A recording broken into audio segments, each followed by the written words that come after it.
we went through a lot of the basics, right? What is the problem statement? We characterize the problem statement for advanced attribution, and then we also talked about some of the foundations of how it looks like.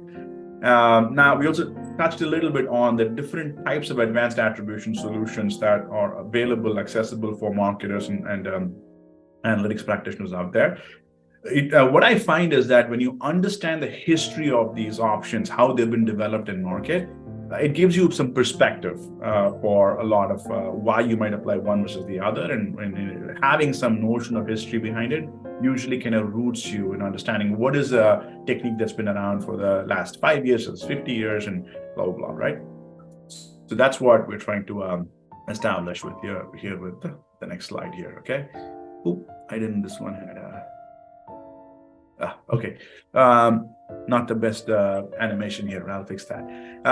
But this is kind of it's a kind of an eyesore in some ways, but I will animate it so that it's much more consumable. But the fundamental idea here is that advanced attribution has gone through an evolution, okay? And it's a lot more evolved today than it was 10 years back. And it will be a lot more evolved in the next 10 years from now. The goal is for us to actually if not replace last click attribution, have a viable alternative that you can use for directing your investments and getting more juice, more entropy to drive efficiencies for the investments that you are stewarding in your individual roles that you are executing, right? So what does this mean? What are the options you have, and where is the industry right now with respect to that? Okay, so you will hear a lot about MMM, marketing mix modeling. It's also called media mix model. So media mix modeling. Now in the last, I would think 10 years, now we call it marketing mix modeling to accommodate for the fact that it's not just media variables, but also modeling econometric variables and seasonality and a bunch of other stuff as well. Okay, it was originally invented in the 80s and 90s. The story is that, of course, I don't know it firsthand, but the story is that it was invented inside Coke. The CMO for Coke, I kind of lost his name now. He is the one who kind of could not figure out, for all the TV investments that are being put in market, how much Coke is he selling actually in market. So Coke, and I think early adopters were all the CPG brands. Apparently, Anheuser-Busch was a big media mix modeling shop early years. And they were trying to understand how much does Coke sell off the retailer shelves based on TV advertising that they're putting in market. Okay, so it's been around for a long time, and the industry has gone through a lot of evolution. It used to be kind of a mainstay for CPG brands, really big brands. Like, for example, I consulted for Amex for many years, and Amex had a media mix modeling practice and vendors for many years by then, and it was like a thing. They would have a group that's dedicated to marketing mix modeling, right? So but it's been around for a while, but it's gone through a big revolution in the last, I would say, 5-7 years. We'll talk more about that. Okay, what's great about marketing mix models is that it's causal. It's there's a lot of types of marketing mix models, but for the most part, you can interpret metrics coming out of MMMs as though they're causal. Okay, you have to be careful about certain things like collinearity. We'll talk about that. It's good for getting good high-level understanding of what's driving the business. Long-term planning and forecasting is kind of a mainstay for MMMs. Okay, what does not do is not very granular. You cannot get campaign level insights, ad set level insights, one creative, that kind of stuff is pretty hard to get out of MMMs. It's kind of a regression approach for the most part. So the more granular you go, the less entropy or juice it has. So if you like, for example, if you try to change one campaign and then try to understand the impact for the entire market, for the entire brand, it's obviously not going to be able to register that level of impact. So it's so be careful about using it in very granular use cases. It's actually a really good tool for aggregated macro insights, not a great tool for micro insights. Okay, so that's marketing mix modeling. Attribution, last click attribution really was in the late 90s. It was invented by web analytics companies. I think the story is Omniture is the one who invented it, as the early Omniture, whatever it was called at the time. Those companies invented last click attribution primarily as a session-based attribution metric. Eventually, it got adopted by ad servers like DoubleClick, and then eventually got adopted by all the platforms, the Facebooks and the Google AdWords, and everybody adopted last click attribution. And it was late 90s when it was really not a lot of web traffic. But the world has changed significantly. But last click attribution, because of how ubiquitous it is and how easy it is to implement, and it's real time, and all the systems are real time, so it's become pretty hard to. It's become a baseline that the whole industry has adopted, and now everybody's trying to build on top of the baseline and get past it. Okay. Important thing in terms of drawbacks, it's not causal, it's correlational. It's limited to last click, therefore the last interaction. And then the implementations for last click itself are different in different platforms. We talked about how self-attributed reporting from Facebook is different than what you might see in GA, right? What you might see in GA. What is also important to understand is that even within the platforms, the last click attribution windows on Facebook are not the same as what you see in AdWords, right? Which is not the same as what you see in Snap or TikTok, right?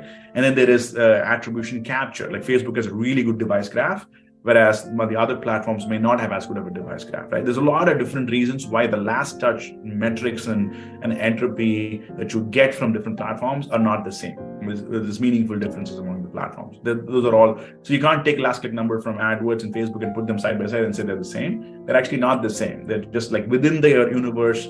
So it's kind of a siloed reference inside the universe, and you can use it relatively across different time periods within the same platform, but not always possible to just compare it across platforms. Okay, it's important to note that.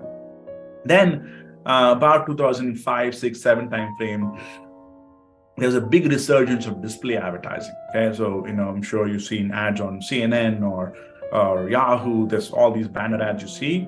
It became very hard to measure those banner ads with last click attribution because nobody would click on those ads, right? But they were still spending tons of money on it. So people had to understand if it was reaching the right audience and how to actually create ROI for it and stuff like that. And eventually I started working in attribution about that time, right? When display was taking off and attribution was a big challenge, and everybody kind of said, well, instead of doing last touch, let's do multiple touches. If we can look at the touches across the consumer journey, how about we then give some credit to different touches along the path? And hence multi-touch attribution was born, right? It's kind of a very simple idea. It became obvious as people got into it is that, well, the sequence of ads is just one way to look at the consumer journey. The consumer journey can also be looked at through a variety of other angles and dimensions, and therefore the sequence is just one path. A lot of us kind of spent a decade and building out multi-touch attribution systems. So Visual IQ was one of the early leaders in the category. I joined about when it was a small company, 5-6 people, and then eventually was head of product there. We built out the whole multi-touch attribution category back in those days. And Kamal, until recently used to work there. It's still at that time there's 4 or 5 companies in multi-touch attribution. Now there are probably 100 companies, probably more, right? In MTA, you can get MTA tools starting from $50 a month, right? And MTA is available free, in fact, with Google Analytics, within AdWords, within Facebook. So the technique is ubiquitous now. It's available everywhere. Now, therefore, it's great. It's granular. You can get almost real-time data right now. It gives you understanding of the customer journey. So if you compare multiple models, last click versus first click, you will get to understand, are people coming in through Facebook then converting on search? Is that happening? Now we can run 2 reports, one with last click, one with first click, and compare the 2. You can get that insight, right? That's the most effective way to use multi-touch attribution today. A lot of clients also build their own multi-touch attribution systems in-house.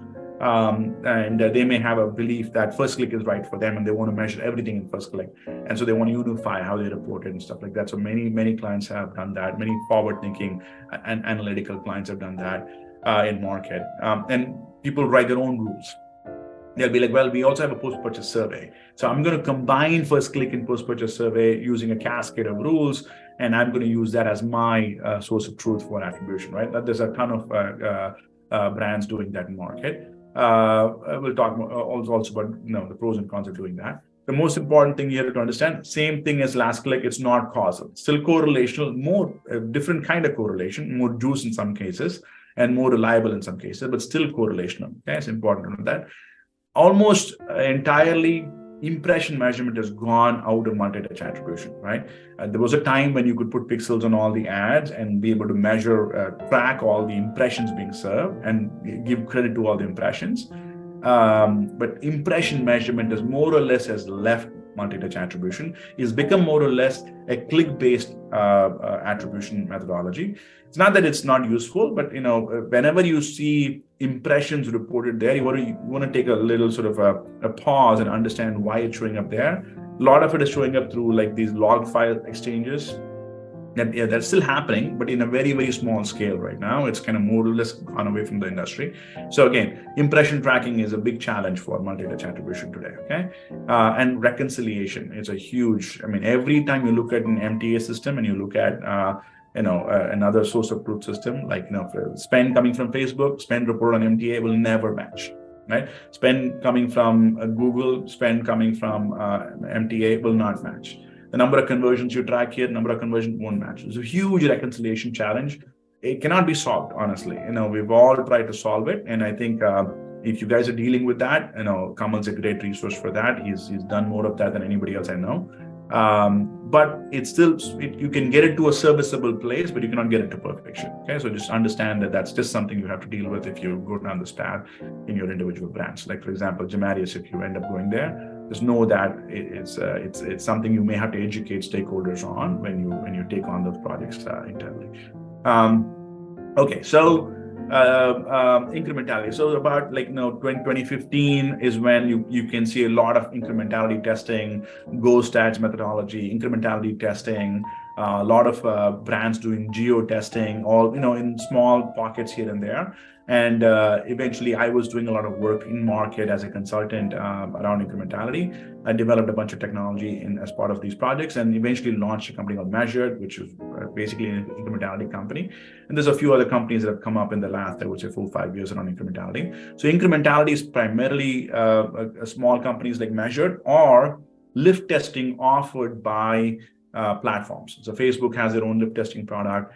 Hulu has it. Google has it. All the big platforms have their own lift testing offering, which is basically an incrementality offering. Okay, and they either call it lift testing or incrementality testing. So those are words you can use somewhat synonymously in market. Okay, and there's a bunch of opportunities for lift testing, incrementality testing in the market right now. Okay, the nice thing about it is it's causal. Okay, you can do walled garden measurement. You don't need tracking. You don't actually have to put pixels or anything. You can actually just do testing without having to do any kind of special tracking. That's great. It is more granular than MMM, but not super granular. You cannot do ad set level measurement. You can in some cases you can, but most of the times you're looking at tactic level measurement, like all of Facebook mid funnel, all of like branded search, all of non-branded search. It's kind of the level at which you can measure. You can still report at a granular level. The measurement more or less will happen at a more of a group of campaigns level in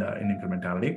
The data science is still complex. It's not cut and dry. There's still a lot of the counterfactual predictions can be pretty sensitive. So it still requires somebody like a Jamarius to kind of put your hand on it and then tweak it a little bit. And it's getting better. It's now better than it was 5 years back, and 5 years from now it'll be even more robust.